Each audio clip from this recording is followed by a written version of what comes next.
विश्व के लिए महामारी कोई नई चीज़ नहीं है। वायरस हमारे विश्व की और ज़िंदगी का एक अटूट सत्य है।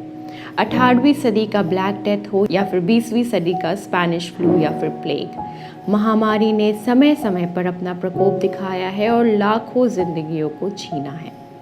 हाल ही के समय में इबोला और सार्स नामक वायरस ने कई देशों में लाखों लोगों की जिंदगियां ले ली।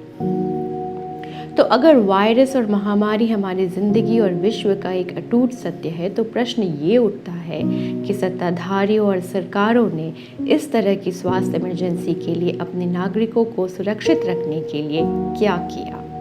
जिम्मेदारी तो उन्हीं की थी।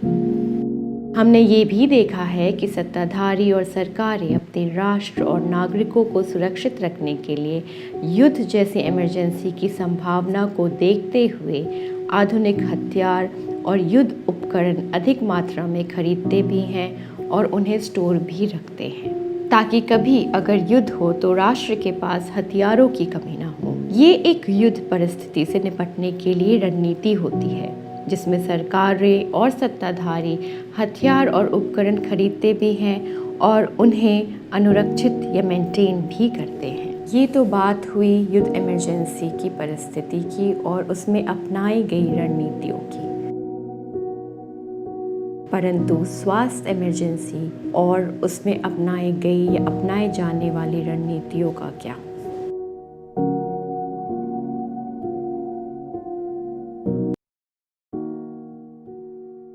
उन्नीस के बाद से हमारे देश ने किसी भी डायरेक्ट युद्ध में हिस्सा नहीं लिया, परंतु हमारे पड़ोसी राष्ट्रों की शत्रुता को देखते हुए हमारे सत्ताधारियों और सरकारों ने अपने आधुनिक हथियारों के जखीरे को बढ़ाने का काम किया है। बोफोर्स और राफेल जैसे आधुनिक हथियारों को इकट्ठा किया और इस पे किसी ने प्रश्न नहीं किया, क्योंकि इसकी हमारे राष्ट्र को आवश्यकता थी। दूसरी तरफ वायरस और महामारी हमारे समाज की एक सत्यता है, जिसे नकारा नहीं जा सकता। इतिहास ने हमें कई बार चेताया भी है और यह बताया भी है कि यह वायरस कितना विकराल रूप ले सकता है और हमें किस प्रकार बर्बाद कर सकता है। पर सत्ताधारियों और सरकारों ने इस स्वास्थ्य इमरजेंसी को देखते हुए ऐसी तैयारियां क्यों नहीं की जैसी युद्ध संभावनाओं को देखते हुए की जाती है? क्यों नहीं हमारे अस्पतालों को ठीक किया गया? क्यों नहीं बेड, वेंटिलेटर, ऑक्सीजन और टेस्टिंग जैसे उपकरणों को खरीद कर उनकी रखरखाव की गई, ताकि जब आपातकालीन स्थिति आए तो उन्हें इस्तेमाल में लाकर लोगों की जान बचाई जा सके। जैसे कि झूठी राष्ट्रवादिता एवं राष्ट्र पर खतरा बताकर हथियारों को एकत्रित करने की परंपरा रही है। ऐसा हो सकता था, पर क्यों नहीं हमने और आपने इस पर कभी प्रश्न किया? कोई भी राष्ट्र या देश वहां रहने वाले लोगों से बनता है, नागरिक नहीं तो राष्ट्र नहीं।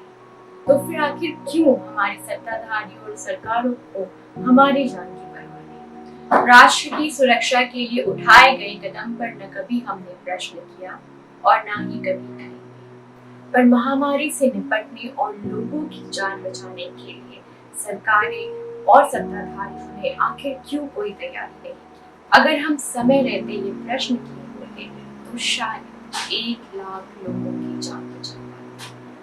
तो जिम्मेदारी आखिर किसकी? प्रश्न कीजिए